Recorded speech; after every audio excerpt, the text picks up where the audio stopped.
I'm Sam Mitchell, and these are my stories. Howdy, folks. I'm having a good day today. So for this episode, I thought I'd talk about the phrase, my way or the highway. Now, before we start, I know someone's going to do this, and I want to do it too, so I apologize, but I got to let it out of my system. So one, two, three, four. I'm on the highway to hell. Alright, anyway. So what this phrase means, it is an idiom that means that it either happens your way, or you just don't do it at all. Believe it or not, this phrase has some history to it. This idiom has been, according to Wikipedia, this idiom has been around since the 1970s. This phrase is mainly used when you get an ultimatum. An ultimatum is where you get an option between two things, and you either take it or you leave it. That's another thing that's also what that phrase could mean. So that's the history of it, and there's much more to it, but I couldn't find a lot of it, so that's what Wikipedia said. I think I will use this in a large amount because I am a planner, and if it doesn't go my way, instead of thinking of plan B's or worse options than plan A or suckier options, I'd rather just not do it. And I think the reason why is because my brain, when it doesn't happen, it has to go the highway, I start panicking like, oh no, it didn't go do this, it didn't happen. I've learned that we have to think of plan B's. I still struggle with thinking of plan B's, but at the end of the day, you still just have to do it. Now, when you use this phrase could go 50-50. When you use it in the my way form, maybe you could persuade whoever's telling you no and change their mind, and it happens your way. Okay, what I mean by this is, maybe you could persuade someone to change their mind. Maybe you could persuade your friend. Maybe you could persuade a teacher. Heck, maybe you can even persuade your parents. It doesn't work all the time, though, but it works sometimes. Now, you use the highway when maybe those options are not the best ideas, and maybe it would be easier just not to do the thing, and you could take the stress off your plate. However, if you use this phrase to someone that is in a higher position, like a principal or a teacher, there's a high chance you might get your butt kicked or get to a severe punishment. And if you say that to a higher, chances are that phrase will get you in trouble, and that punishment is going to be a big, and I mean big, punishment. So it's best not to say it to someone in a higher position. Now, maybe to your family, that's a little different, but to someone who's a higher position that is outside of your family, that is not the best thing to say. I believe children and people with autism use this because it can show dominance, and they don't like thinking of anything that's not better than their original idea. In my personal opinion, when I have to think of like plan B's, I don't like doing that because I feel like it could feed someone's ego and they're getting their way. It's not between your way, it's my way or the highway. And sometimes plan B is not options because it's not my way, plan B, or the highway. It's between those two. And I think because of you saying plan B's, it's an ego problem. And personally, I know it's not, but in my brain, sometimes I think it's your ego that's doing it. Shut up. And I think autistic kids take it the wrong way. Now, I must warn you with this phrase, if you use this phrase too much, people might think you're a control freak. Some signs are that if you plan anyone else's life. Okay, what I mean by this is, if you tell someone, we're doing this, you're doing it, I don't care, and you basically be bossy, that's a sign that you're using that phrase too much and you're being a control freak. Another sign would be if you monitor someone's movement. Okay, so if you get onto someone for walking into a room the wrong way, that's kind of showing signs that you're a control freak. Or if they're not walking the way you want them to, that's a control freak. Or if you're bossing them around because they're sitting the wrong way, that's another example. Or even if they're laying in the wrong position, that's a control freak. Plus, if you speak to someone in the wrong tone and you don't mean to. Okay, what I mean by this is, if you're speaking to someone in the wrong tone, like, hey, what are you doing? Then you're being a control freak and you don't realize it. But when you speak to someone in the wrong tone and you don't realize it, you're being a control freak. It just comes out of habit. And I think you need to start learning how to break the habit if you can. Now, if you can't, we have problems. And you need to go see a counselor or a therapist or get some help from family. Another subsequent example is you feel you must need to be in control of everything. If you're being in control of your own party and you're controlling like how they walk, how they sit, or heck, even when they use the bathroom, that's being a control freak. Stop it, man. You just need to stop.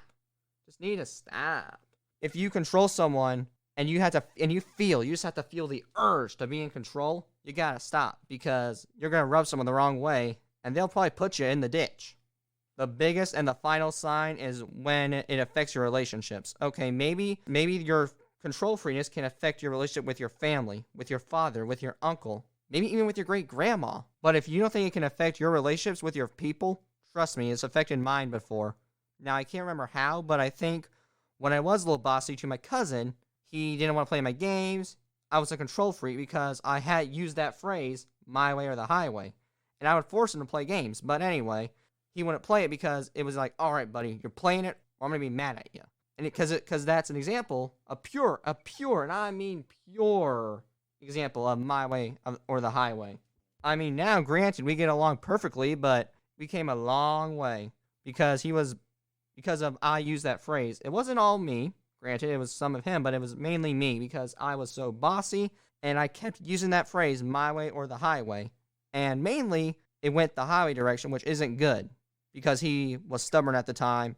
But at the same time, I could tell he was just trying to teach me that we can't use that phrase. And I don't think I like the other options because it goes back to what I said earlier because it feeds your plan. And I don't like that. I think it's kind of showing like bossy, egotistical person. But I also think that I like it the way I want it, is what I'm trying to get at. But I think there's a fine line between being a baby and struggling with autism. And no offense, parents, but I don't think you quite understand the difference. Because maybe an autistic kid is having a moment where he's using that trouble with, it's my way or the highway, it's my way or the highway, it's my way or the highway. But maybe at the same time, maybe he is being a big baby. Now, if your son's a big baby, it's a highly likely chance that he's just being a baby. But if he doesn't complain or ask that much, he's like, it's my way or the highway, it's my way or the highway, it's my way or the highway, oh no, oh no, oh no. They will mainly go for the highway unless they think of something while panicking. That's what I noticed is I just had one earlier and I went with that phrase, my way or the highway, my way or the highway, my way or the highway, my way or the highway, my way or the highway. But then we thought of something. So I feel like when they panic, it kind of helps them think. I mean, now granted, it's not acceptable in the world, but at the same time, I feel like it's their way of thinking. It's not the most appropriate way of thinking, but it's that way of them thinking.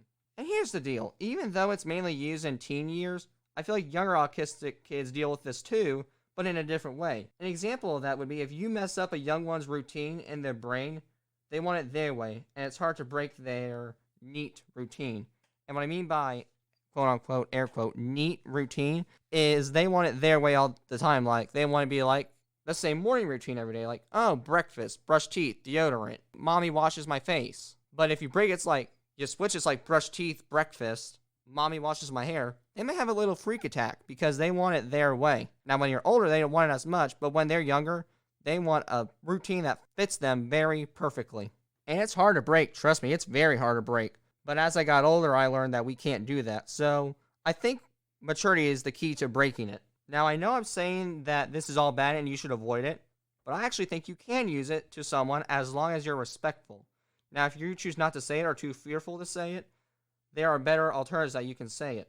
I really disagree with you about some of the points. Can we talk about this? Or you could say, I thought you made some fair points, but I highly differ on some of your points. Or you could say, look, I listened to all of your points, but I think some of them are just completely incorrect. Can we discuss this? And highly likely, if you say it to a higher position, there's a higher chance of them like being nicer to you and talking about it with you than you saying it's my way or the highway. In conclusion, this is a humongous phrase in the autistic world that can get you into trouble depending on how you use it. But I think that I would try to not use it as much as possible unless necessary. And please, by all means, please, if you use this phrase, do not use it disrespectfully. Please, please, please. If you learn something out of this, that's the one thing I beg for you not to do, is not to use this phrase very rudely. Well, I think that'll be all for us today. And I hope you learned something about using the phrase my way or the highway. And I hope that you will use this phrase to the best of your ability. And I hope that you will not use it very disrespectfully. Thanks for joining me for this episode. Please tune in for another episode coming in very soon. I hope you enjoyed listening to me ramble. Thank you very much.